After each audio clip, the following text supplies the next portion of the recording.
On est vraiment heureux de vous donner rendez-vous tous les samedis pour les soirées Free Worship Unité. Alors, passez le mot, on vous attend.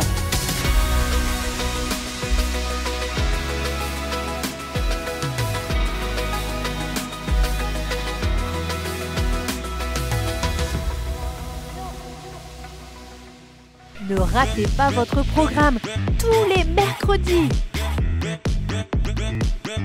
Alors, rejoignez-nous tous les mercredis à 10 h sur la chaîne YouTube MLK. À mercredi!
Bonjour, ravie de vous retrouver aujourd'hui.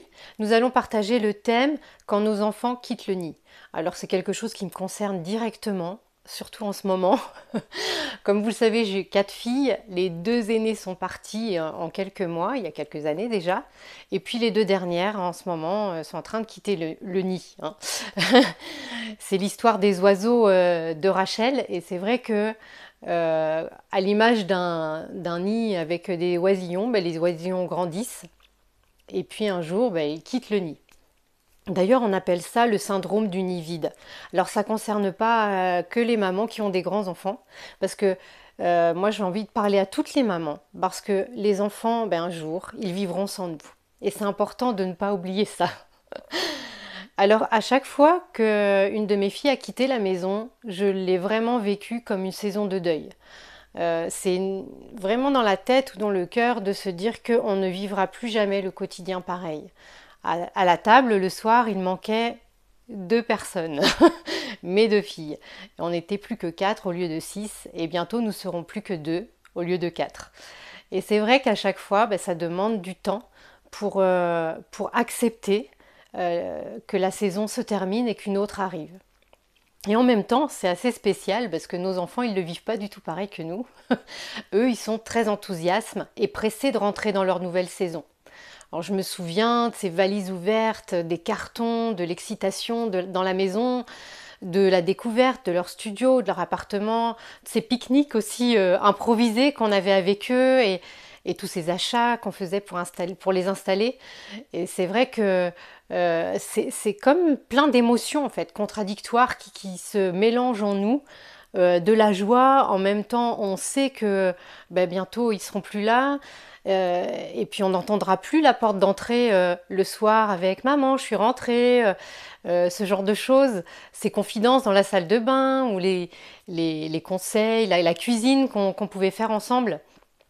Et puis pour moi, personnellement, en tout cas, ce qui me semblait plus difficile, c'est quand on partait en vacances, j'avais l'habitude de toujours regarder derrière, de me retourner et de regarder mes 4 filles dans la voiture. Et c'est quelque chose que, je ne vais pas m'éterniser dessus parce que, vous voyez, je suis encore en saison de deuil et c'est pas facile, quoi. La vie d'une femme et d'une maman, c'est un chemin. Alors comment dépasser cette saison? Comment bien vivre cette saison de notre vie de femme, de maman? C'est ce qu'on va voir ensemble à travers 3 points. Alors le premier point que j'ai envie de partager avec vous, c'est laisser nos enfants partir. Parce que même si on essaye de les retenir, en fait ça va plutôt faire un mauvais travail, ça va abîmer notre relation avec nos enfants et ça va pas nous aider non plus. Parce que s'accrocher à une saison qui n'est plus la bonne, va pas faire un travail positif, ni pour nous, ni pour eux. Donc laissons-les partir, évitons de vouloir diriger leur vie.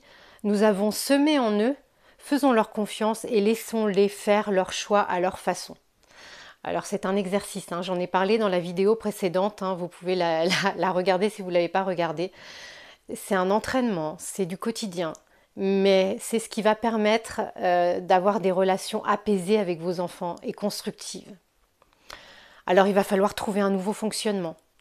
On ne va pas les appeler tous les jours.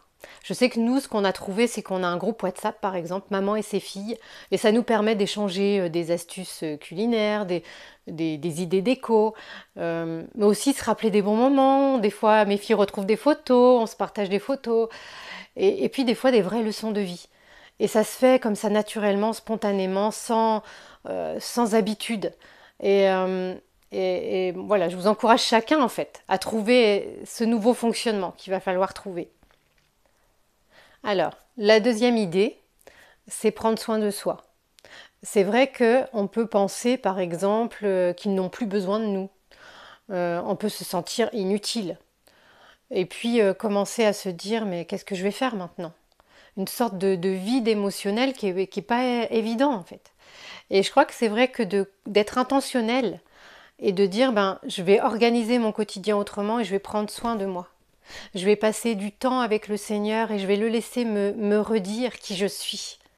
David, dans le psaume 16, verset 11, va nous dire « Tu me feras connaître le chemin de la vie, la plénitude de ta joie en ta présence. » Et c'est vrai que personnellement, c'est ce qui m'a beaucoup aidé, de me laisser redéfinir par Dieu, de le laisser combler mon cœur, me rappeler qui je suis. Et c'est vraiment quelque chose dans lequel je vous encourage de faire. Je pense aussi à toutes les mamans, je pense que c'est quelque chose qui se prépare maintenant. Travaillez vos relations. Je vous encourage à avoir une vie en fait, en dehors de vos enfants, qui vous permettra, quand les enfants partiront, eh bien que ce soit une saison qui soit plus facile à vivre. Alors une troisième idée pour bien passer cette saison, c'est réfléchir à de nouveaux projets.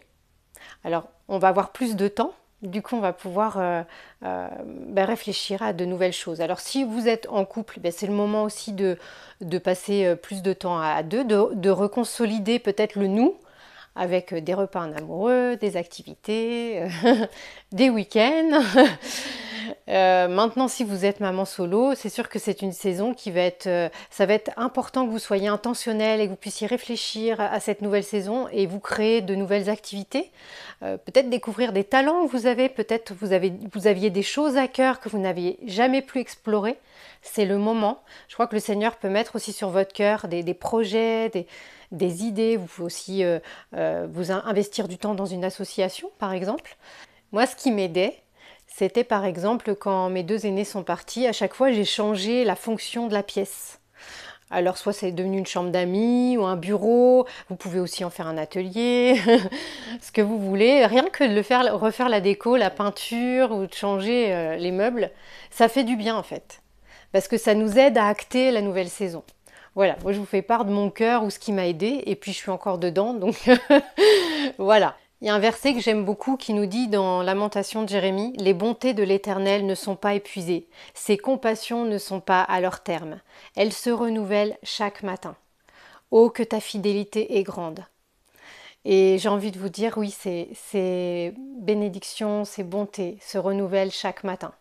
Et c'est quelque chose qu'il faut savourer, pour lequel il faut s'entraîner, on va dire, à se dire que cette nouvelle saison, eh bien, il y a des projets de paix et de bonheur qui vous attendent, qui m'attendent, et dans lesquels je veux rentrer.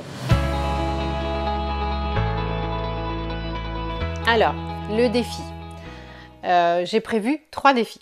Le premier, bénissez vos enfants. Je pense que vous connaissez tous cette vidéo, la bénédiction, qu'on a vu passer sur YouTube ou sur les réseaux sociaux. Je vous encourage à écouter la version de votre choix et à la chanter à haute voix, à tue-tête, et puis que ce soit comme une prière de bénédiction pour vos enfants. Alors, deuxième défi, se rappeler simplement que nous sommes filles de Dieu. Comment? Je vous encourage à regarder cette vidéo, la lettre d'amour du Père.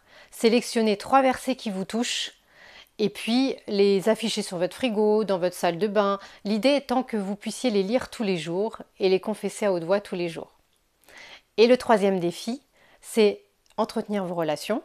Simplement appeler une amie que vous n'avez pas vue depuis longtemps. Avec le confinement, il y a des personnes qu'on a besoin de revoir. Et puis, soyez intentionnels. Prévoyez une sortie, que ce soit un pique-nique dans un parc ou autre. Et puis, passez un bon moment ensemble. C'est une bonne façon de démarrer cette nouvelle saison. Je vais prier maintenant. Seigneur, merci pour les enfants que tu nous as confiés. Merci pour le privilège que tu nous as donné de pouvoir les élever, les enseigner. Seigneur, on veut ensemble te les présenter aujourd'hui et nous les bénissons en ton nom. Seigneur, nous voulons nous rappeler aussi que nous avons de la valeur à tes yeux et que nous sommes tes filles. Seigneur, nous voulons passer cette saison avec toi et nous rappeler que tes bontés ne sont pas épuisées et qu'elles se renouvellent chaque matin. Seigneur, nous voulons entrer dans ces projets de paix et de bonheur que tu as pour nous aujourd'hui et demain. Seigneur, merci Seigneur parce que tu as préparé des œuvres aussi d'avance et nous voulons rentrer dans ces choses que tu as préparées pour nous. Je te prie de bénir toutes ces femmes qui me regardent aujourd'hui, en particulier toutes ces mamans qui vivent la même chose que je traverse aujourd'hui. Ce sont des belles choses, c'est normal Seigneur, mais tu vois des fois combien ça peut être douloureux aussi parfois.